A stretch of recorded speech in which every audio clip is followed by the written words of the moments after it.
You know, I'm reading so many people just chat shit about my convictions, saying he risked claps in that trial. No, that's not what I've been convicted of. Okay, the wording, my original charges were for causing prejudice. Originally, causing prejudice. Yeah? Now that could be said risks claps in the trial because they have to get rid of the jury. They have to collapse the trial. Yeah. Then Judge Marston's transcripts come out where he said he's watched the entirety of my video and at no point could anything I said have caused prejudice to the jury. Then one of the little Muslim paedophiles serving 20 years appealed his conviction. He went before a High Court judge. The High Court judge just laughed him out. Said, mate, nothing, he says, because of prejudice this trial. So those charges were gone. The Attorney General spent 5 months digging through the charges. Now, if you listen to the words of what the judge said when he convicted me, with impeding the... I wasn't charged with causing prejudice. I was charged with impeding the course of justice. Specifically, they explain what that is. But that's the words used. Impeding the course of justice. Because by me asking the paedophiles, how do you feel about your sentence? That could have caused them anxiety. Now, that anxiety could have resulted in them being scared of coming into court. Which meant if they're scared to come into court, they're not ready for their trial. Even though the trial had finished. That's what I was convicted of.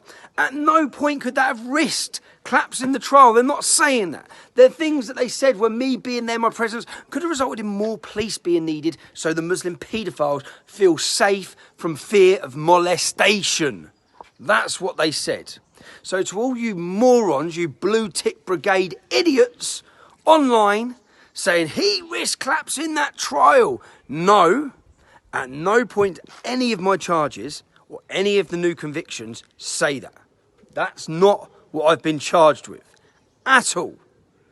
Nothing to do with prejudice or collapsing a trial. So get the facts. Most of you journalists who sat in court know the facts but still fail to report them. There's been one journalist, one BBC News World journalist has said she's uneasy because she's seen that she's done everything I've just been convicted of. Asking someone how they feel about their verdict. The words from the judge, which I'll make a video about this by Monday, the words from the judge was that I aggressively confronted the paedophiles. And because I aggressively confronted them, that would have caused them anxiety. I'll tell you why they had anxiety, Your Honour. Because they'd raped 16 little kids. And they were on trial for it. And they knew they're guilty. Because guess what? Every single one of them got convicted and found guilty. That's why they would have had anxiety. Not because I asked them how they feel about their verdict. That's journalism.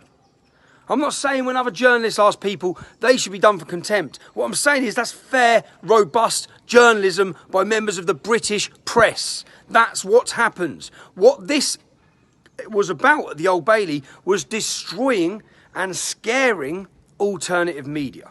That's all it's about, and all the mainstream media lap it up and jump on it because, of course, they want to destroy any alternative voices.